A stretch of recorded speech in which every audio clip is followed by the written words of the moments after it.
Shalom bien-aimés, merci de nous suivre partout dans le monde entier. Topesi binombo tebele. Topamboli nsambe pona ngolu oyo asali biso potoma na bino. Lelo toyeko partager message moko ensemble pona koloba na yo. Kenzambe a comprendre yo. Amoni yo zo souffrir. Amoni yo na difficulté. Nzamba ngaloba na yo. La moka telema keli boso parce que situation na yo eko changer, situation na yo est comme un sujet à louange, sujet à adoration. Nzambe aza pose ça quelque chose ya sika na vie na yo et pas Nzambe bien-aimé aza ezalaka te. Nous allons lire le psaume 137 à partir du verset 1. Sur les bords des fleuves de Babylone, nous étions assis et nous pleurions en nous souvenant de Sion. Au sol de la contrée, nous avions suspendu nos harpes. Là, nos vainqueurs nous demandaient des chants et nos oppresseurs de la joie. Chantez-vous quelques-uns des cantiques de Sion. Comment chanterions-nous les cantiques de l'Éternel sur une terre étrangère? Bien-aimé, Abandeko va exprimer désolation. Bazaki bana Israël, bazaki bana Sion. Mais est arrivé moment moko bakoma ki na tango ya angoisse, tango ya souffrance. Parce que bakendeki na déportation wapi na Babylone. Bazaki bango na boloko na captivité na ba travaux forcés et pas au ba oppresseur na bango o bazaki ba babylonien.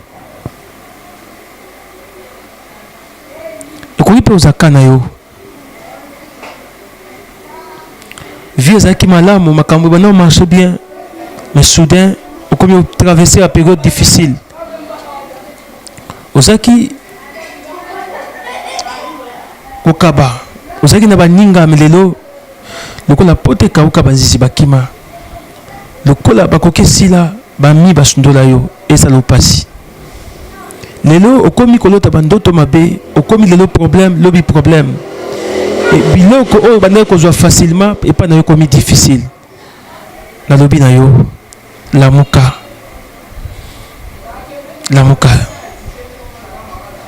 bien-aimé eza tarte parce que Nzambe oyo atindi nga na ya pa na yo aza Nzamba restauration. Bandeko oyo babandaki kovivre na Sion mbala moko malheur ekomelaki bango bakomi kovivre na Babylone na kati ya captivité. Lelo oyo okomi na captivité po olia esengeli d'exercice, esengeli obanda kotambola, obanda kote trakase po olia esengeli osede nzoto na yo po olia ti wana vi na yo te bien-aimé. Nzamba atiki yo te, non yebi soki Nzamba atiki yo. Il est souverain, ayebi pourquoi permettre likambo wana, mais atindi nga na loba na yo, lève-toi. Bandeko oyo bazaki pene ya fleuve ya Babylone, bazaki ya kofanda bango bamesaki na vie adoration, na vie ya louange, na vie ya témoignage, na vie ya koseka. Babi nous étions assis et nous pleurions.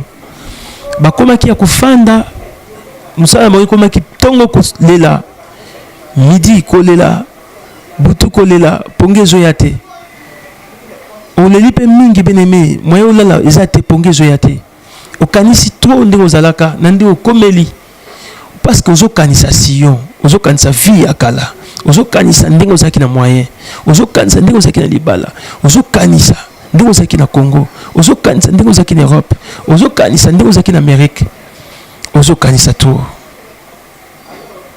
Et nous pleurions en nous souvenant de Sion. Bien-aimé, il n'est jamais trop tard pour Jésus-Christ. Il est le maître des temps et des circonstances. Il est capable, étant maître des circonstances, il a créé des circonstances à s'y capoter. Ozonge la liberté, ozonge la vie d'ailleurs. pour ma coquille zonga, pour te faire le zonga. Il est capable parce qu'il est le maître des temps et des circonstances. Il est capable de créer tant moko. Dieu est le maître de ces temps. Il est au courant de tout.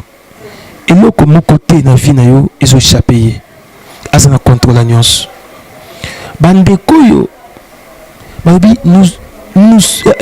Nous plairions et nous plairions en nous souvenant de Sion. Le lot comme Kansa, attends, on a Zalaka. Ngaye, Bambongo yo. Le lot comme Ninga Bambongo. Yako Luka. Et comme il passe pour la Zwango. Oui. Peut-être que ça il a qui ango malamute.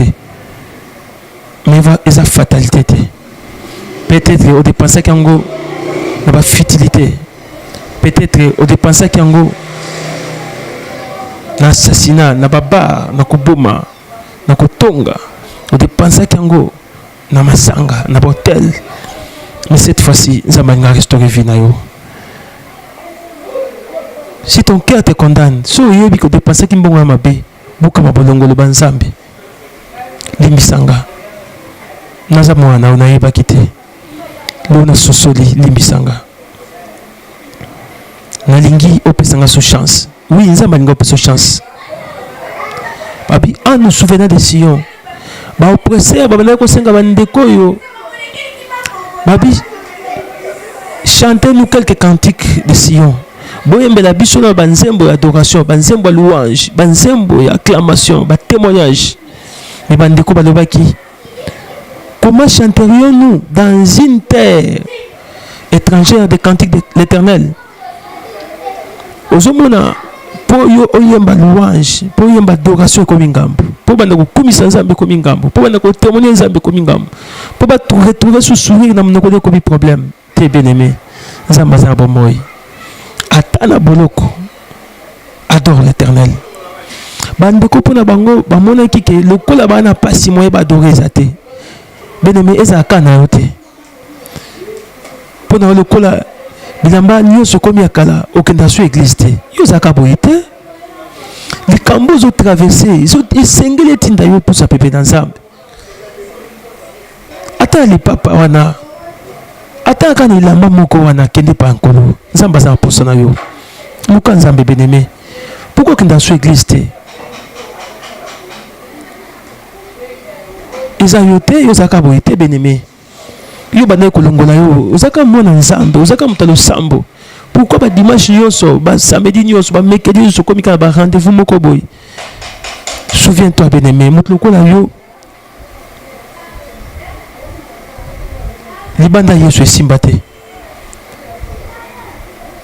yo za okapi esike bongi na mbisi eza mai esike bongi na nyama eza nsamba mbisi so abimisi na mai ya kopema te.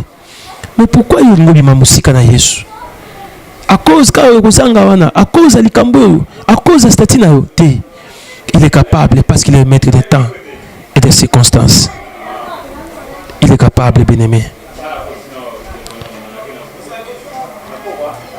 Bandeko baboye ko adorer nzambe baboye ko yembela nzambe bazemba lokumu bapesi bango occasion bo adorer bo louer parce que tango boko louer ba chaîne okatana mais ba yeba kité ba bazela baza aller libre pour ba lokumisa nzambe et ça kana yo te bien-aimé na yebi su bandeko mosusu Paul na Silas bakangaka bango na boloko pe lokola mais bango basenga ki bazela ki te basenga bango ke yembela biso mais na kata boloko babandaki louange pe adoration louange pe adoration louange pe adoration bansembo lokumu yango nesa ke vie na bango changer balien kata na ki pe boloko fungamaki bazaki délivrer tika vie na yo esonga ya louange pe adoration. Oui, ta délivrance viendra dans la louange et dans l'adoration. Ça m'a pas bon bien-aimé. Nous sommes na bolo côté. Situation comme elle est bien-aimé. Et sa fatalité. Situation comme elle est. Et sa possibilité. Nzamba utalayo. Et sa possible au son de la vie d'adoration. Ton Dieu est capable et à délivrer une situation. likamboni eleki nzambe na monene eza te. Okomi kote soucier mpo na mbongo eloko te. Mbongo eza matiti bapapier apamba o moto apesi tina, o moto apesi valeur. Ce mpe moto alongoli valeur mbongo esambwe. Zongela espoir yo epa na nzambe aza sourire seka nano bien-aimé. Nzambe apambola yo, nzambe apambola yo bien-aimé, parce que yo kosuka boye te, parce que nzambe azo restaurer yo. Nzambe apambola yo bien-aimé. Ce pe situation na yo eza pasi te bien-aimé. Nalobi eza facile. Dieu est capable de te restaurer. Pe nzambe atindi nga na epa na yo. Nzambe oyo epa na yo azar ezalaka te. Yo moto olanda biso nzambe azo visite okala te. Nazomona nzambe ko restaurer foyer na yo. Nazomona nzambe ko restaurer ba frère na yo. Nazomona nzambe ko restaurer ba musa na yo.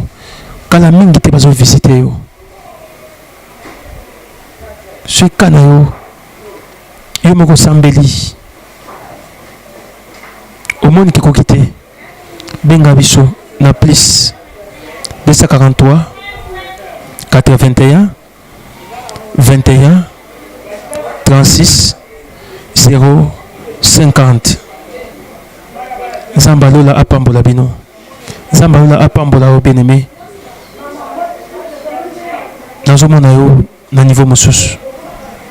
Je crois que Yoko Benga peut témoigner.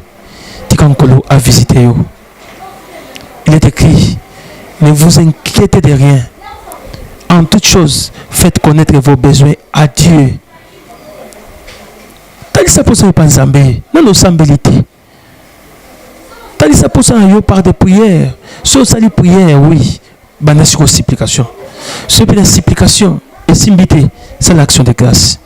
Moi je sais que ton Dieu a délivré au kaka. Nzamba pambola yo. Ciao. La bondeli.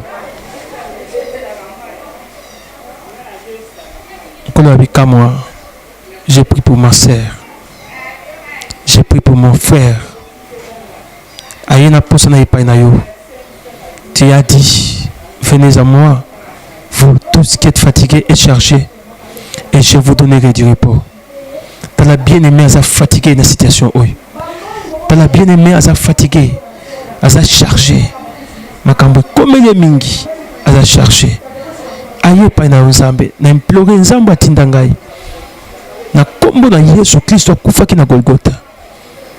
Omemaki ekolosu pour mon frère, pour ma sœur. Tikate soit kimia.